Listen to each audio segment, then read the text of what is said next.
మహబూబ్ నగర్ జిల్లాలో జూరాల ప్రాజెక్టుకు వరద పోటెత్తుతోంది. దీంతో 44 క్రస్ట్ గేట్లెత్తి నీటిని దిగువకు విడుదల చేశారు అధికారులు. వరద వల్ల విద్యుత్ ఉత్పత్తికి ఆటంకం కలుగుతోంది. అక్కడ ప్రస్తుత పరిస్థితిపై మరింత సమాచారం మా ప్రతినిధి భాష అందిస్తారు. కనుమలతో పాటు కర్ణాటక, మహారాష్ట్ర, కృష్ణా పరివాహక ప్రాంతాల్లో కురుస్తున్న భారీ వర్షాలతో కృష్ణా నదికి వరద పోటెత్తుతోంది. జూరాలకి 3,80,000 క్యూసెక్ల వరద వచ్చి చేరుతుండటంతో 44 క్రస్ట్ గేట్లెత్తి 4 లక్షల క్యూసెక్లకు పైగా నీటిని దిగువ శ్రీశైలం వైపుకి విడుదల చేస్తున్నటువంటి పరిస్థితి. క్రస్ట్ గేట్లలో ఒక్కొక్క క్రస్ట్ గేట్ ని 3 మీటర్లకు పైగా ఎత్తి నీటిని దిగువకు విడుదల చేస్తున్నారు. క్రస్ట్ గేట్ గుండా కృష్ణమ్మ పరవళ్లు తొక్కుతూ దిగువకు ప్రవహిస్తున్నటువంటి దృశ్యాలను మనం స్క్రీన్ పై చూడవచ్చు. గడిచిన 24 గంటలుగా ఇదే మాదిరిగా వరద కొనసాగుతుంది.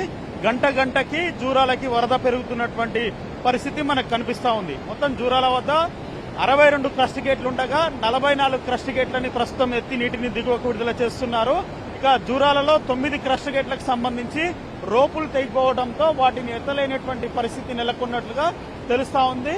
దాంతో పాటు మరికొన్ని క్రస్ట్ గేట్లు కూడా మొరాయించినట్టుగా మనకు తెలుస్తా ఉంది. దీంతో 44 క్రస్ట్ గేట్లనే 3 మీటర్ల నుంచి 4 మీటర్ల వరకు హైట్ ని పెంచి నీటిని దిగువకు విడుదల చేస్తున్నటువంటి పరిస్థితి మనకి జూరాల వద్ద కనిపిస్తా ఉంది. జూరాల క్రస్ట్ గేట్లపై భద్రతపై అనేక అనుమానాలు వ్యక్తమవుతున్నాయి. ఇప్పటికే central water commission Jurala crust గేట్లు బలహీనంగా ఉన్నాయి, రోపులు తెగిపోయినాయి, క్రస్ట్ గేట్ల నుంచి నీరు లీక్ అవుతుందని చెప్పేసి నివేదిక ఇచ్చింది. ఈ క్రమంలో రోప్వేలు కూడా తెగిపోయి పెద్ద రాద్ధాంతమైనటువంటి క్రమంలో ప్రస్తుతం ఇంత వరద వస్తుంది. ఈ వరదని ఆపే అంత కెపాసిటీ ఈ క్రస్ట్ గేట్లకి ఈ ప్రాజెక్టుకి ఉందా అనే అనుమానాలు వ్యక్తమవుతున్నటువంటి పరిస్థితి. మనం చాలా క్లియర్ గా క్రస్ట్ గేట్ కి అతి సమీపంలో ఉన్నాము. అయితే ఎగువనున్నటువంటి ప్రాజెక్టులని ఒకసారి మనం పరిశీలించినట్లయితే ఆల్మట్టికి 3 లక్షల క్యూసెక్ల వరద వచ్చి చేరుతుండటంతో ఆల్మట్టి నుంచి క్రస్ట్ గేట్లు ఎత్తి నారాయణపూర్ ప్రాజెక్టుకి 3 లక్షలకు పైగా క్యూసెక్ల వరదని దిగువకు విడుదల చేస్తున్నారు.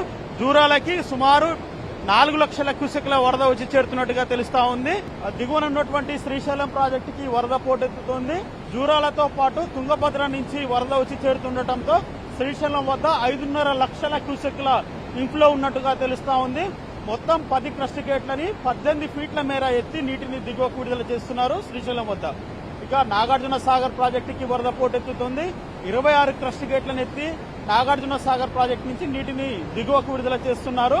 అయితే ఎగువ కురుస్తున్న వర్షాలతోటి మరో 24 గంటల పాటు ఇదే మాదిరిగా వరద ఉంటుంది, గంటకి పెరిగే అవకాశం ఉంటుందని చెప్పేసి జూరాల అధికారులు చెప్తున్నారు. ఇదే మాదిరిగా వరద ఉంటే జూరాల వద్ద ఉన్నటువంటి మరిన్ని క్రస్ట్ గేట్లు ఎత్తి నీటిని దిగువకు విడుదల చేస్తామని చెప్పి చెప్తున్నప్పటికీ కూడా ఇప్పటికే 9 క్రస్ట్ గేట్లకు సంబంధించి రోపులు తెగిపోవడము, కొన్ని మొరాయించడము, మరికొన్ని రబ్బర్లు ఊడిపోవడంతో ఈ 44 క్రస్ట్ గేట్లనే మరో మీటరు ఇంకో 2 మీటర్ల మేర ఎత్తి నీటిని దిగువకు విడుదల చేసే అవకాశం ఉన్నట్లుగా మనకు తెలుస్తా ఉంది. ఇది జూరాల వద్ద ఉన్నటువంటి పరిస్థితి.